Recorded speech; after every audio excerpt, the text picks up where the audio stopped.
Et enkelt trin kan gøre eller bryde dit drømmehus, og nummer 1 er noget næsten ingen gætter på. Hold fast, for vi afslører hver skjult element, helt ned til den sidste overraskelse, så du kan bygge med selvtillid. Forestil dig et tomt lærred, hvor hver eneste idé skal indkapsles i et kort dokument. Projektbriefen er den første formelle skitse, der samler ejerens ønsker, budgetrammen og tidsplanen i et enkelt papir. Den fungerer som en kontrakt mellem dig og arkitekten, så ingen kan hævde, at noget var uklar senere. Ifølge brancheeksperter kan en velformuleret brief reducere ændringer i senere faser med op til 30% og sikre, at alle parter taler samme sprog fra starten. Det er her, du fastlægger de grundlæggende mål, funktion, æstetik, bæredygtighed og økonomi. Så når du ser den første skitse, ved du allerede, at den bygger på et solidt fundament af klare forventninger. Vidste du, at stedet du bygger på kan diktere både design og omkostninger? En grundig siteanalyse undersøger jordbundsforhold, solorientering, vindmønstre og nabostruktur. Resultaterne kan afsløre skjulte udfordringer som grundvandsniveau eller beskyttede naturområder, som ellers ville overraske dig senere i byggeprocessen. Ifølge flere arkitektstudier kan detaljeret analyse forkorte byggeperioden med op til 2 måneder, fordi man undgår uventede justeringer. Analysen inkluderer også en vurdering af lokalt byggeri, infrastruktur og eventuelle reguleringsrestriktioner, så du kan tilpasse designet til stedet i stedet for at kæmpe imod det. På den måde bliver din bygning ikke kun et objekt, men en naturlig forlængelse af landskabet omkring den. Overraskende mange glemmer, at konceptudvikling er mere end blot en kreativ leg. Her omsættes briefens mål til konkrete designidéer, der balancerer funktion og æstetik. Arkitekter laver ofte moodboards, skitser og digitale modeller for at visualisere forskellige løsningsforslag. Ifølge forskning kan en tidlig konceptualisering reducere senere revisionsomkostninger med omkring 20%. I denne fase tester du også materialevalg, rumfordeling og bæredygtighedskoncepter, så du kan foretage informerede beslutninger, før du går videre til detaljeret planlægning. Resultatet er et klart, sammenhængende designprincip, der guider hele projektet og gør det lettere at kommunikere visionen til entreprenører og myndigheder. Mange glemmer, at en god skitse kan spare dig for uendelige timer i 3D-programmer.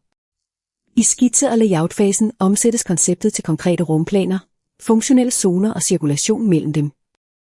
Her udformes grundplaner, facader og sektioner, ofte både i håndtegnede og digitale formater. Ifølge erfarne designere giver en veludført layout tidlig indsigt i pladsudnyttelse og mulige flaskehalse, så du kan justere før byggeledet starter. Det er også i dette trin, at du integrerer tekniske krav som brandveje, tilgængelighed og strukturelle belastninger, så du undgår dyre ændringer senere. Resultatet er en klar, let forståelig plan, som både kunden og byggefirmaet kan følge med tillid. Uventet kan materialevalg påvirke både æstetik, holdbarhed og energiforbrug i større grad, end du tror. I denne fase vælger du mellem træ, beton, stål, glas eller hybride løsninger, baseret på både designvision og praktiske krav.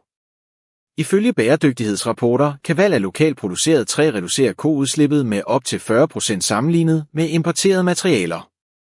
Samtidig skal du tage højde for vedligeholdelse, levetid og omkostninger over bygningens hele livscyklus.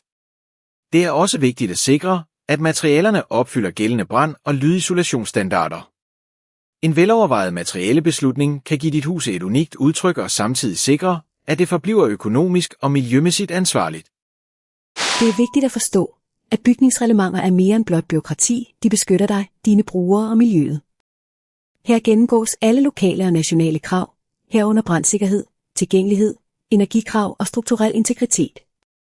Ifølge myndigheder kan manglende overholdelse føre til bøde eller påbud om ombygning, hvilket kan forsinke projektet betydeligt. I denne fase samarbejder arkitekten tæt med ingeniører og myndigheder for at sikre, at designet er fuldt kompatibelt med lovgivningen. Dokumentationen omfatter også nødvendige ansøgninger, tilladelser og eventuelle dispensationsanmodninger, så du undgår overraskelser, når byggeriet skal godkendes. Kig nærmere på, hvordan energianalyse kan gøre dit hus både grønnere og billigere i drift.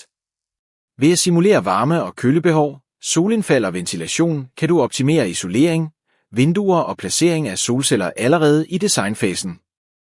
Ifølge energirådgivere kan en grundig analyse reducere det årlige energiforbrug med op til 25%, hvilket både skåner miljøet og din pengepung. Analysen tager også højde for passivhusprincipper, lufttæthed og varmekilder, så du kan vælge den mest bæredygtige løsning. Resultatet er et byggeri, der lever op til de strenge 2026 standarder for energieffektivitet og samtidig giver dig en komfortabel indendørs oplevelse året rundt. Det er vigtigt at vide, at detaljering er den fase, hvor visionen bliver til håndgribelig håndværk. Her udarbejdes tekniske tegninger for alt fra vinduesindramninger til loftsdetaljer og installationer. Hver detalje beskriver materialetykkelse, fastgørelsesmetoder og tolerancer, så entreprenøren kan udføre arbejdet uden tvivl. Ifølge byggebranchen kan en grundig detaljeringsplan reducere fejl på byggepladsen med omkring 15% og forkorte den samlede byggetid. Det er også i denne fase, at du fastlægger finishvalg som gulvbelægning, vægbeklædning og belysning, så den endelige æstetik matcher den oprindelige vision. En solid detaljeringsplan sikrer, at intet bliver overset, og resultatet bliver præcis, som du forestiller dig. Lad os dykke ned i byggeledelsens verden, hvor koordinering er nøglen til succes. Projektlederen styrer tidsplanen, budgettet og samarbejdet mellem arkitekt, entreprenør og leverandører. Ifølge studier kan en kompetent byggeledelse reducere forsinkelser med op til 30% og holde omkostningerne under kontrol. Her monitoreres fremdrift, kvalitet og sikkerhed løbende, så afvigelser hurtigt kan korrigeres. Byggeledelsen håndterer også ændringsordrer, materialelogistik og inspektioner, så du undgår uventede ekstraomkostninger. En struktureret ledelsesproces betyder, at dit projekt forløber glat, og at du kan fokusere på resultatet frem for de daglige udfordringer på byggepladsen. Til sidst er det essentielt at gennemgå en grundig evaluering, så du kan lære af projektet. Efter færdiggørelsen udføres en post-occupancy-analyse, hvor du måler, hvordan bygningen fungerer i praksis, energieffektivitet, brugervenlighed og vedligeholdelsesbehov. Ifølge forskere kan sådanne evalueringer identificere forbedringsområder, som kan implementeres i fremtidige projekter, og dermed løfte den samlede byggekvalitet. Feedback fra beboere og driftsdata bruges til at justere eventuelle fejl og optimere systemer som ventilation og belysning. Denne afsluttende fase sikrer, at dit drømmehus lever op til forventningerne, både nu og i mange år fremover, og giver værdifulde indsigter til dit næste byggeeventyr. Vi har netop afdækket, hvordan hver enkelt af de 10 trin formerer den samlede arkitektoniske rejse fra den spæde idé i projektbriefen til den sidste justering efter evaluering. Ved at mestre disse trin sparer du tid, penge og frustration, mens du skaber et hjem, der virkelig afspejler din vision. Hvis du fandt denne gennemgang værdifuld, så abonner nu, vi leverer nye, tankevækkende lister hver uge, så du altid er et skridt foran i byggeprocessen. Hvilket trin overraskede dig mest? Del din mening i kommentarfeltet, og giv videoen et like, hvis den hjalp dig videre.